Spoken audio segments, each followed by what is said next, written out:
Hey guys, how you hope कि आप अच्छे होंगे। और अभी आप लोगों के सेमेस्टर एग्ज़ाम स्टार्ट हो गए होंगे।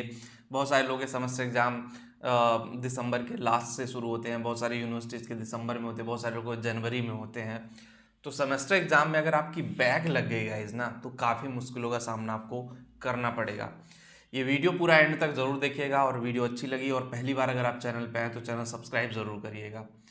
और एक बात मैं आपको यहाँ क्लियर करूँगा कि क्यों बैक लगना बहुत खतरनाक होता है। देखो, जिन लोगों की बैक लग गई, फर्स्ट ईयर में बैक लग गई, सेकेंड ईयर में बैक लग गई या थर्ड ईयर में बैक लग गई। फर्स्ट ईयर का बैक समझ में आता है कि फर्स्ट ईयर में लैक ऑफ नॉलेज होता है, उतनी चीज़ें समझ नहीं होती है कि एग्ज़ाम का पैटर्न नया होता है आपके लिए कि भाई इंजीनियरिंग का एग्ज़ाम है, पैटर्न किस तरह से है, कोई पेपर बहुत टफ आ गया। तो फर्स्ट ईयर को मैं मान सकता हूँ कि बैक लग गई। और सेकेंड ईयर में आपकी नादानी से बैक लगती है। सेकेंड ईयर में कोई बैक लगाना नहीं चाहता, सेकेंड ईयर में आपकी नादानी से बैक लगती है। और जब बात आती है थर्ड ईयर की, अगर बैक लगे ना, तो समझ लो कि आप कुछ नहीं कर रहे हो, आप बस टाइम पास कर रहे हो अगर थर्ड ईयर में बैक लगती है। और फाइनल ईयर में अगर बैक लगती है तो भैया आपका समझ लो एक साल सीधे बर्बाद होने वाला है। तो चार सिनेरियो मैंने आपको समझाया कि फर्स्ट ईयर में बैक लगना चलो कॉमन है, नहीं समझ है लग गई। सेकेंड ईयर में आपकी लापरवाही, थर्ड ईयर में आप बिल्कुल नहीं कुछ कर रहे हो, फाइनल ईयर आप तो बेकार हो एकदम। तो बैक लगना, अगर आप मतलब देखो, फर्स्ट ईयर में बैक लग गई और फाइनल ईयर तक आपने वो बैक क्लियर कर ली, कोई फर्क नहीं पड़ता कितनी बैक लगी, क्या हुआ क्या हुआ। सेकेंड ईयर में बैक लग गई, फाइनल ईयर तक क्लियर कर लिया, हो जाएगा। थर्ड ईयर में लग गई, फाइनल ईयर तक क्लियर कर लिया, हो जाएगा। बहुत सारे ऐसे स्टूडेंट हैं जो बैक को सीरियस नहीं लेते हैं। बैक पेपर को ना, जब अगर मान लो आपकी दो से ज़्यादा बैक लग जाती है किसी सेमेस्टर में, तो आपको प्लान करना चाहिए कि भाई मैं दो बैक निकाल पाऊंगा या नहीं निकाल पाऊंगा, या तीन बैक निकाल पाऊंगा या नहीं निकाल पाऊंगा। ये बहुत बड़ा क्वेश्चन मार्क है। हम लोग क्या है, तैयारी करते रहते हैं, चीज़ें इसी तरह से करते रहते हैं।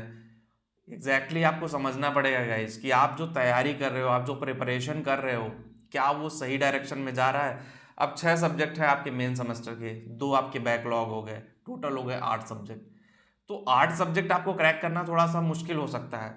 मान लो तीन लग गई तो 9 सब्जेक्ट, तो 9 सब्जेक्ट लेकर के जाना बड़ा मुश्किल हो जाएगा। आपको प्लान करना पड़ेगा बैक की तैयारी कैसे करें और फिर सेमेस्टर की तैयारी कैसे करें।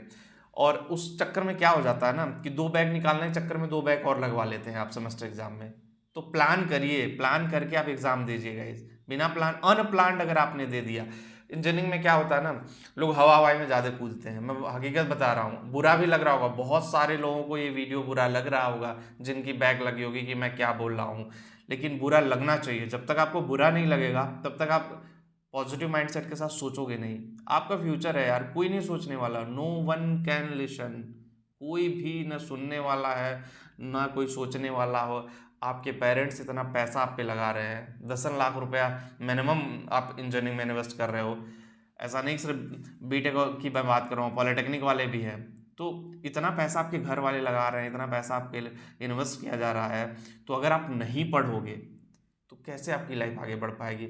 प्राइवेट कंपनियों की बात करें तो बैकलॉग के बाद प्राइवेट में भी जॉब लेना मुश्किल होता है। बाय द वे, वो भी कंपनी चाहती है कि भाई आपका फाइनल मार्कशीट, आपकी जो डिग्री, वो सबमिट करना पड़ता है। और जब तक डिग्री नहीं आती, प्रोविजनल सर्टिफिकेट से काम चल जाएगा। लेकिन अगर आपकी बैकलॉग रहेगी तो प्रोविजनल कैसे आप बनाओगे, ठीक है, वो भी आपके लिए एक रिस्की हो जाएगा। उसके अलावा अगर हम बात करें गवर्नमेंट सेक्टर में, तो जा ही नहीं सकते हो, ये क्लियर है भाई। बैकलॉग रहेगा, आपकी डिग्री नहीं रहेगी, आप डॉक्यूमेंट वेरिफिकेशन में छाड़ दिए जाओगे। तो ये सारी चीज़ें आपको समझना पड़ेगा गाइज कि आप क्या कर रहे हो, कैसे कर रहे हो, किस तरह से कर रहे हो, किस डायरेक्शन में लेकर के जा रहे हो, जो पढ़ रहे हो सही से पढ़ रहे हो या नहीं, वो चीज़ों पे आपका आउटपुट है कि नहीं, वो सारी चीज़ों पे ध्यान देने की ज़रूरत है।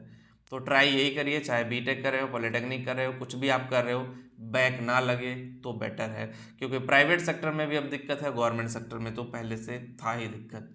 वीडियो में इतना ही। जिनको भी करियर काउंसलिंग चाहिए, करियर में कैसे आगे बढ़े, करियर में कोई दिक्कत है, बैक लग गई कैसे क्लियर करें, लिंक डिस्क्रिप्शन में है, आप डायरेक्टली मेरे से बात कर सकते हो।